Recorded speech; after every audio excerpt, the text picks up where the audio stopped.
never love me again because I did this, or ganito yung past ko. There's no such thing as that. And then God suddenly brings the breakthrough that seemed impossible. What's something? Oh, ito pala. God is a God of suddenlies. I remember back in 2018. Sumali ako ng international competition. It's called W Copa. Basta ginanap siya sa LA, sa Los Angeles. Guys, I have never traveled anywhere else except for the US.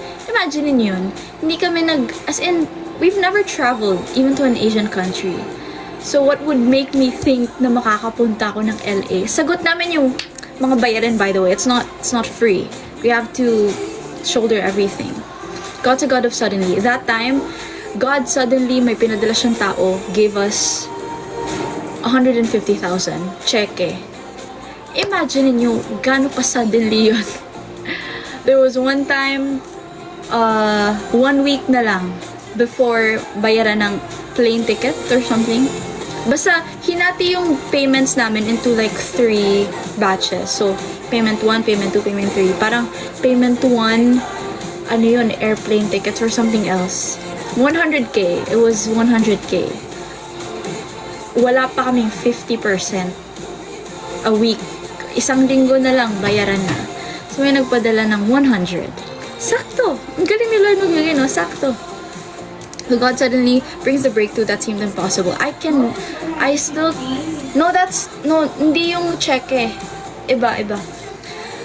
So, from not even going to an Asian country, not being able to travel to an Asian country, God suddenly let me go to LA to compete. Guys, nandun kami for 20 days. Isipin nyo yung gastusin. US for 20 days.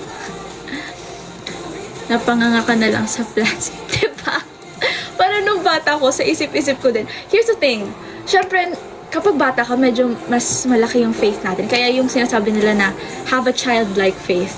Yung faith ko nun, since bata ko, malaki-laki din talaga. Pero, I was a practical kid. Parang iniisip ko lang nun, yes, gusto ko makapunta ng LA, pero paano?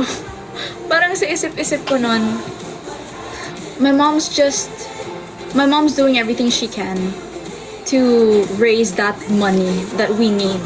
Pero in my mind, parang sa isip-isip ko, yung gastusin kasi nun, parang 400 plus. So isip ko nun, saan kami kukuha nun? At that time,